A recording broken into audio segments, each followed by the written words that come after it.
જય શ્રી કૃષ્ણ. ભક્તિનો દરિયો ચેનલમાં આપનું સ્વાગત છે. તુલસીના ક્યારા પાસે આ વસ્તુ રાખવી એટલે ગરીબીને આમંત્રણ. નમસ્કાર મિત્રો. દરેક હિન્દુ ઘરના આંગણે તુલસીનો છોડ હોય જ છે.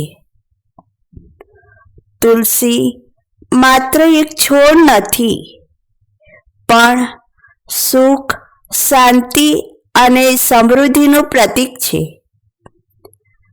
પણ ઘણીવાર આપણે જોયું છે કે ખૂબ સંભાળ રાખવા છતાં તુલસી સુકાઈ જાય છે, અથવા ઘરમાં કલેશ વધે છે.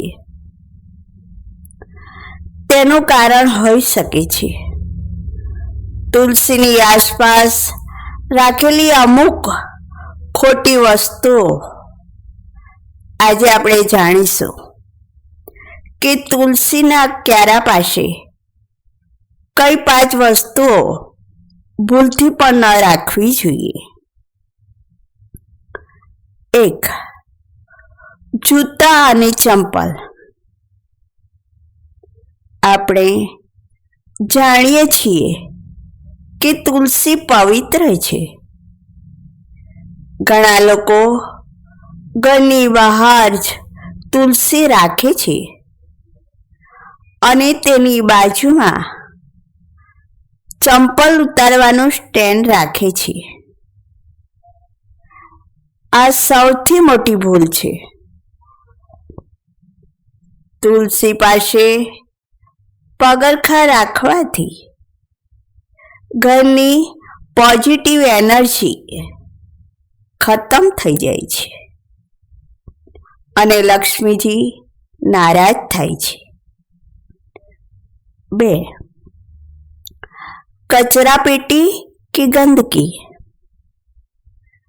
તુલસીના ક્યારાની આસપાસ ક્યારેય કચરા પેટી ન રાખવી જોઈએ.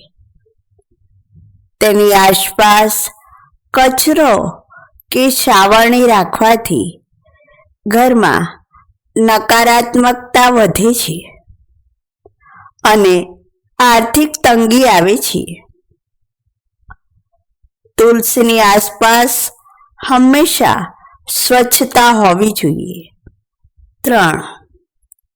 કાંટાવાળા છોડ.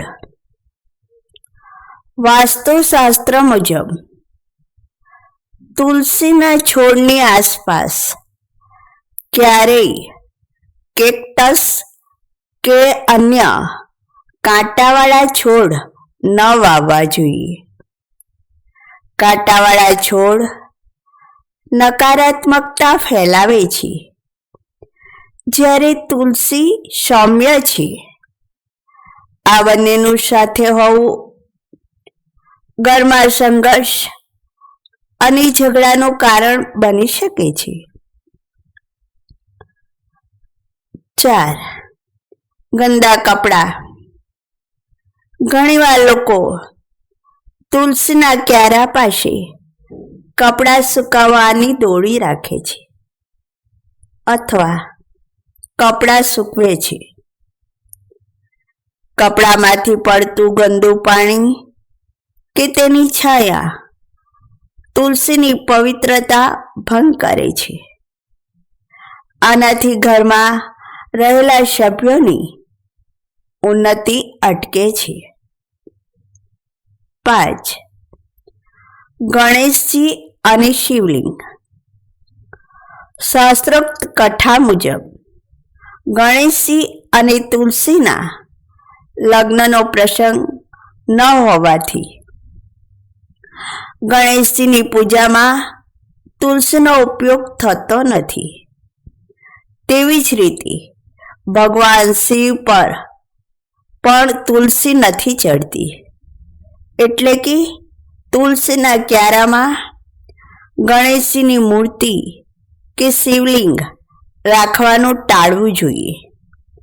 તેના બદલે ત્યાં શાલિગ્રામ રાખવા ઉત્તમ માનવામાં આવે છે. જો તમારા તુલસી વારંવાર સુકાઈ જતા હોય તો દર ગુરુવારે પાણીમાં થોડું કાચું દૂધ ભેળવીને તુલસીને અર્પણ કરો.